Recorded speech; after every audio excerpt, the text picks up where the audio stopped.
नमस्कार।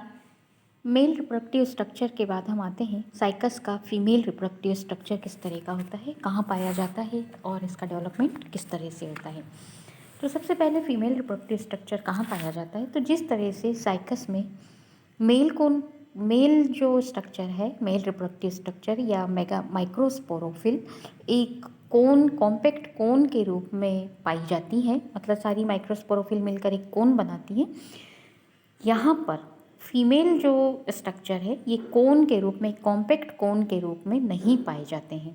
इसमें मेगास्पोरोफिल जो है वो स्तंभ के शीर्ष पर, ये जो स्टेम है यहाँ पर आप देख रहे हैं कि स्टेम के शीर्ष पर, शीर्ष भाग पर जो मेगास्पोरोफिल पाई जाती हैं वो सामान्य लीफ की तरह लीफ के बीच बीच में शीर्ष पर पाई जाती हैं।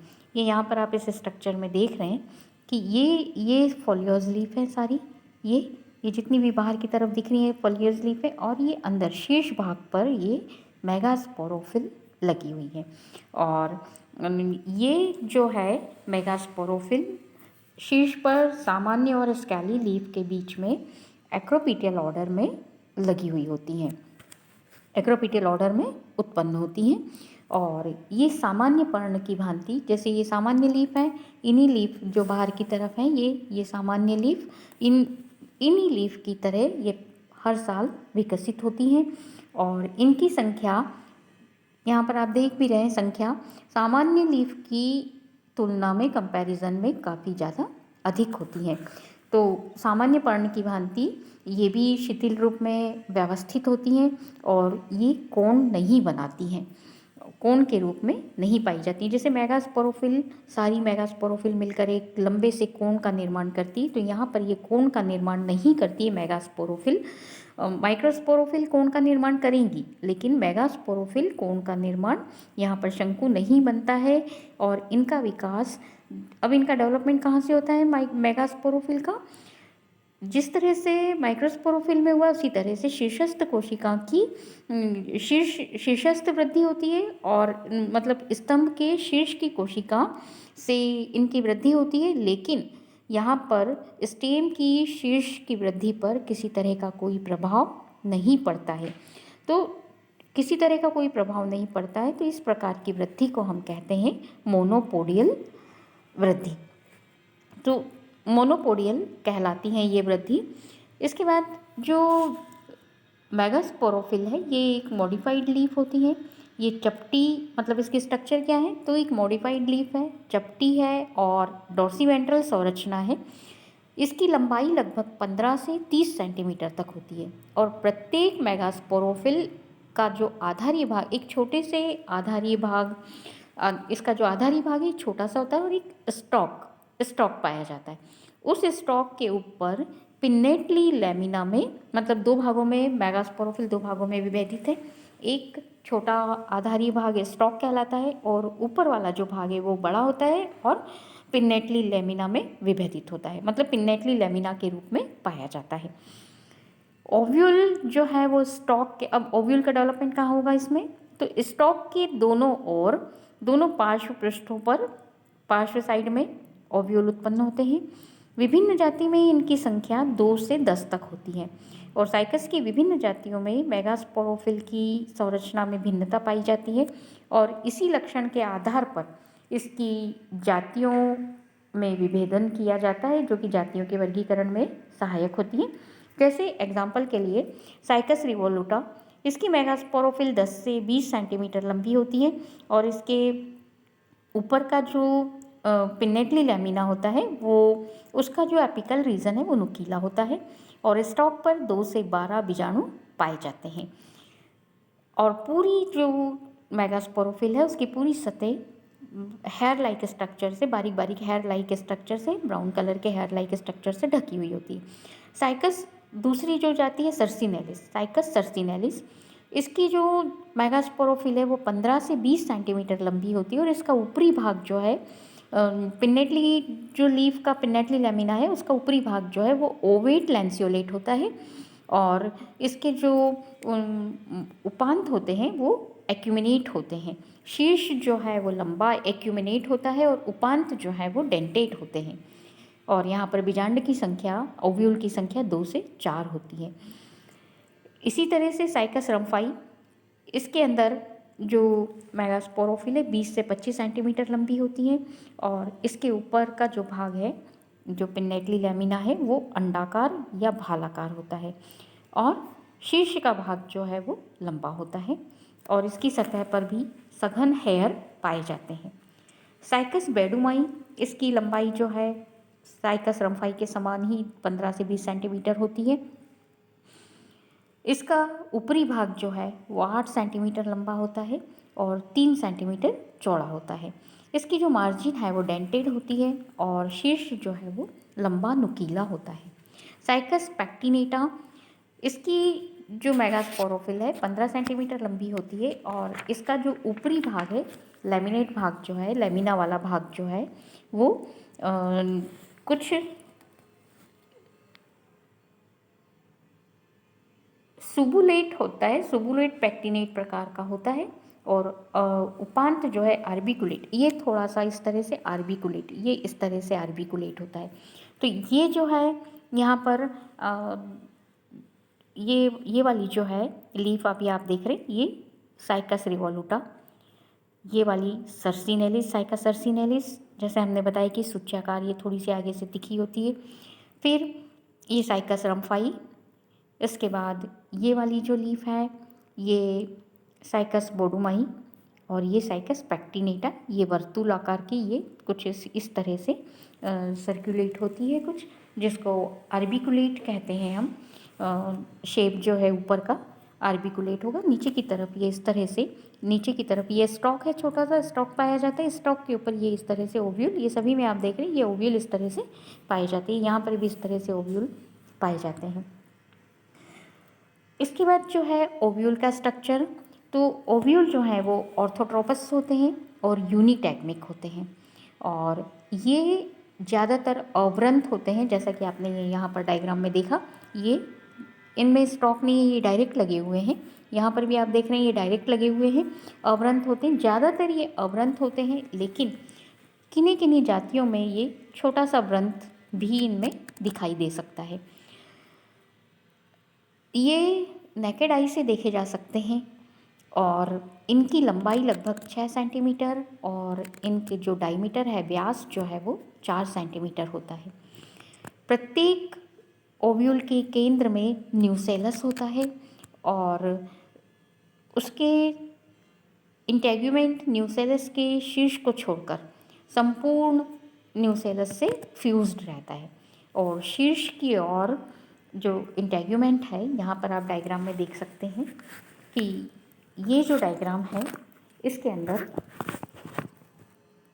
ये वाला चैलेजल एंड है, ये वाला मैक्रोपाइल एंड है, ये एक ओव्यूल का लॉन्गिट्यूडिनल सेक्शन है, लंबवत इसकी अनुदैर्ध्य काट है और ये जो है ये माइक्रोपाइल एंड, चैलेजल एंड, यहाँ पर ये इंटेग्यूमेंट, ये बाहर वाला ये जो लेयर, डॉटेड लेयर जो दिखाई दे रही है इंटेग्यूमेंट है। 3 लेयर में इंटेग्यूमेंट हमको दिखाई देती है। सबसे बाहर वाली जो लेयर है, मतलब यहाँ पर हम क्या बता रहे हैं कि ये जो इंटेग्यूमेंट है ये ऊपर माइक्रोपाइलर एंड की तरफ से फ्यूज़, थोड़ी सी फ्यूज़ नहीं होती है और माइक्रोपाइल का यहाँ पर न्यूसेलर बिक आपस में फ्यूज़ ना होकर ये न्यूसेलर बिक, ये इस तरह से ये न्यूसेलर बिक बनती है और यहाँ पर माइक्रोपाइल बनता है। फिर जो इनका अध्यावरण है, जो इंटेग्यूमेंट है, ये 3 लेयर में काफ़ी मोटा इंटेग्यूमेंट पाया जाता है।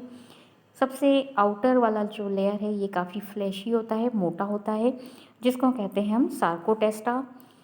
मिडिल लेयर स्टोनी होता है, जिसको कहते हैं स्क्लेरोटेस्टा।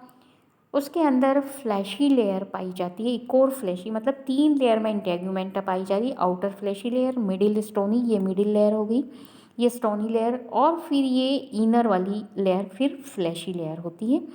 तो इनर वाली जो फ्लैशी लेयर है ये अब सबसे भीतर की तरफ, यहाँ पर अब जो लेयर है इनके बाद ये जो इंटेग्यूमेंट की लेयर होगी इसके बाद ये न्यूसेलस का पोर्शन आ गया, ये न्यूसेलस होता है। और ये जो न्यूसेलस है इसके अंदर फिर यहाँ पर न्यूसेलस की माइक्रोपाइलर एंड की तरफ से कुछ कोशिकाओं के विघटन से, ये न्यूसेलर एंड है, ये न्यूसेलस है, ये न्यूसेलस की कुछ कोशिकाओं के विघटन से यहाँ पर ये पोलन चैम्बर का डेवलपमेंट होता है। और शिशु अवस्था में ये जो बीजांड है, ओव्यूल है, ये हरे रंग के होते हैं और इनकी सतह पर छोटे छोटे से हेयर लाइक स्ट्रक्चर, मतलब छोटे छोटे से हेयर से ये ढकी हुई होती है। और परिपक्व अवस्था में ये लाल या नारंगी रंग की हो जाती है ओव्यूल, और ये जो हेयर है ये लुप्त हो जाते हैं।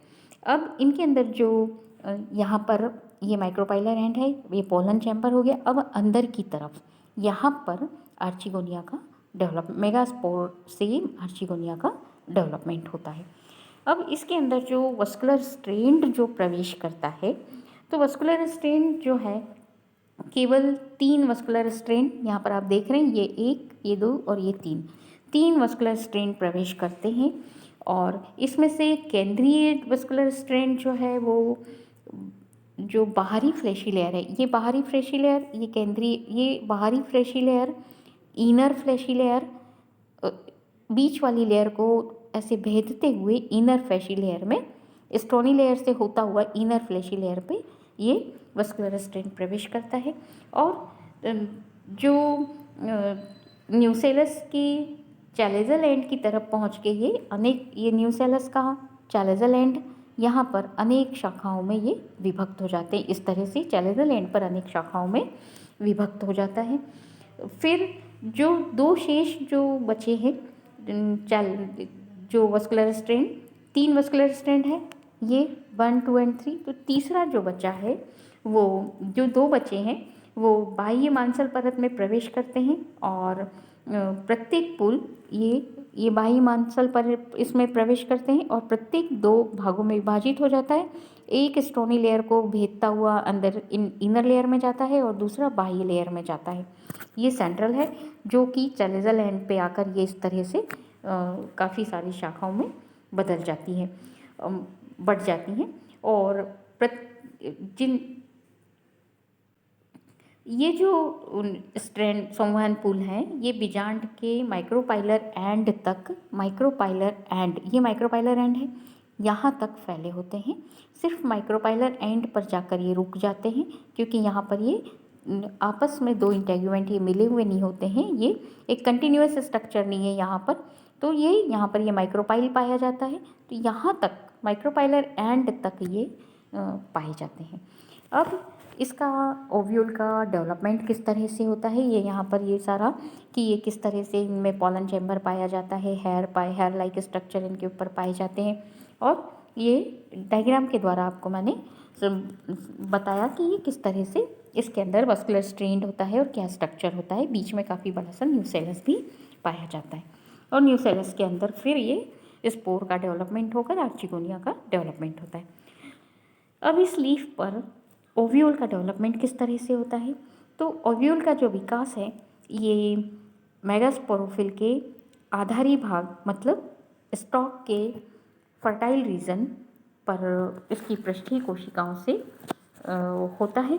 और ये जो है एक पृष्ठीय कोशिका डोर्सल सेल जो आर्चिगोनियल ओव्यूल इनिशियल की तरह कार्य करती है। और ओव्यूल इनिशियल में यहाँ पर आप देख रहे हैं ये एक और ये स्टॉक है, यहाँ पर एक सेल ओव्यूल इनिशियल की तरह काम करके रिपीटेड डिवीज़न करके एक आउटग्रोथ उत्पन्न कर लेती है। इसके व्रंत पर एक सूक्ष्म आउटग्रोथ के रूप में ये इस तरह से हमको काफ़ी सारी पैरेन्काइमेटस सेल्स बन जाएंगी और एक आउटग्रोथ के रूप में हमको दिखाई देंगी। तो आउटग्रोथ के रूप में उत्पन्न हो जाती है और पैरेन्काइमा का ये समूह कहलाता है न्यूसेलस। ये जो समूह बना ये न्यूसेलस कहलाता है। अब न्यूसेलस की आधारी कोशिका, ये बेसल कोशिकाएं जो है आधारी कोशिका विभाजित होकर इसके चारों ओर ये इंटेग्यूमेंट, एक पतली सी लेयर आप देख रहे हैं, ये इंटेग्यूमेंट का निर्माण करती हैं। प्रारंभिक अवस्था में न्यूसेलस और इंटेग्यूमेंट एक दूसरे से अलग अलग होते हैं। ये यहाँ पर आप देख रहे हैं, ये प्रारंभिक अवस्था में एक दूसरे से अलग अलग दिखाई देंगे न्यूसेलस और इंटेग्यूमेंट। लेकिन बाद में इंटरकैलरी ग्रोथ के कारण ये संयोजित हो जाते चैलेजर एंड पर। ये मतलब अध्यावरण न्यूसेलस ये इनका चैलेजल एंड संयोजित होकर एक चैलेजल एंड संयोजित हो जाते हैं और एक छोटा सा छिद्र बनाते हैं ऊपर की तरफ। माइक्रोपाइलर एंड माइक्रोपाइल कहलाता है। इस तरह से ये यहाँ पर इस तरह ये जुड़कर और ये संयोजित हो जाएंगे और ये माइक्रोपाइल बनेगा यहाँ पर। और ये जो है